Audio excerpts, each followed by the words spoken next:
नमस्कार मंडळी, स्वागत आहे तुमचं आमच्या यूट्यूबच्या चॅनलमध्ये.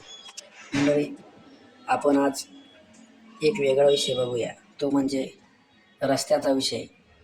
कारण घराच्या बाहेरून निघलं, शेतात जायचं म्हणल्यावर रस्ते छान लागतात आणि गाडी बैल असेल, ट्रॅक्टर असेल, जाण्यासाठी रस्ता लागतो.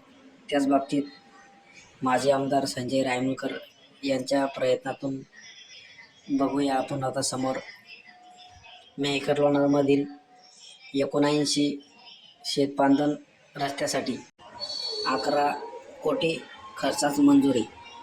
मेहकर लोणार या तालुक्यातील 11 कोटी रुपये खर्चाचा 79 शेतपांधन रस्त्याची कामे माजी आमदार डॉक्टर संजय रायमुलकर यांच्या प्रयत्नातून मंजूर करण्यात आली आहेत. आता आपण समोर बघूया कोणत्या गावाची नावे आहे, कोणत्या म्हणजे 2 तालुक्याबद्दल म्हणजे कोणत्या तालुक्यातली आहे अगोदर ते बघूया. मंडळी, 11 कोटी रुपये खर्चाच्या 79 शेतपांधन रस्त्याची कामे माजी आमदार साहेब यांच्या प्रयत्नातून मंजूर करण्यात आली. लवकरच या बाबतीची निविदा प्रक्रिया पूर्ण होऊन पावसाळ्यापूर्वी ही सर्व कामे करण्यात येणार आहे. केंद्रीय राज्यमंत्री खासदार प्रतापराव जाधव साहेब यांच्या मार्गदर्शनाखाली रायमुलकर यांनी रोजगार हमी योजना मंत्री भारत गोगावले यांच्याकडे पत्र देत मेहकर लोणार या तालुक्यातील 100 गावाच्या शेतपांधन रस्त्याची मागणी केली होती. त्यापैकी दोन्ही तालुक्यातील 79 शेतपांधन रस्ते कामांना मंजुरी प्रदान करण्यात आली आहे. यात मेहकर तालुक्यातील आता आपण गावं बघूया कोणकोणते आहेत तर अगोदर. त्यानंतर नायगाव, दत्तापूर, शेंदला, बरटाळा, वडगावमाळी, चिंचाळा, अंजनी बुद्रुक, शहापूर, माळखेड, मिस्किनवाडी, उटी, सोनारगव्हाण, शिवपुरी, चायगाव, सोनाटी, चिंचोली बोरे, कळविहीर, मेहकर, पारखेड, बोथा आदी गावामधील पांधन रस्त्याचा समावेश आहे.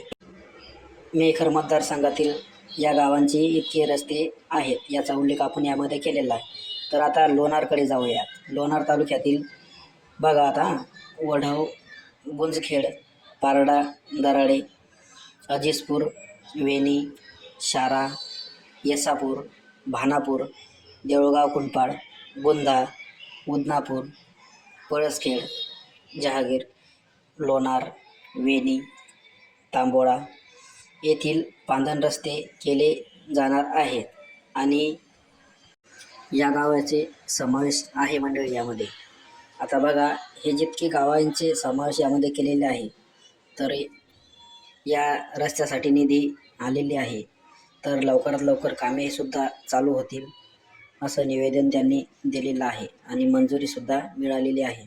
आता ज्या गावांची राहिलेली आहे त्या गावाची रेट्स समोरसुद्धा येऊ शकते. कसं आहे मंडळी, राज्यात अनेक ठिकाणी शेतपांधन रस्त्याची अवस्था आपल्याला तर माहिती आहे कशी आहे कशी नाही, खराब आहे. काही ठिकाणी रस्त्यावर अतिक्रमण झालं आहे तर अनेक रस्ते पावसाळ्यात पूर्णपणे बंद होतात.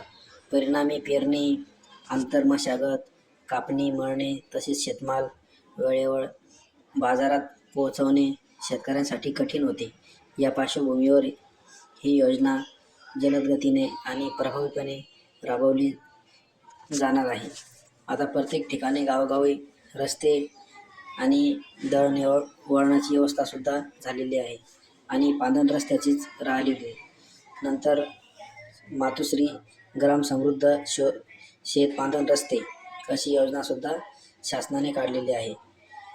त्यानंतर ज्या गावांचे समावेश राहिले असतील ते लवकरात लवकर शासनाने पुरे करू आणि या कामाचा सुद्धा लवकर आढावा घेतला पाहिजे शासनाने.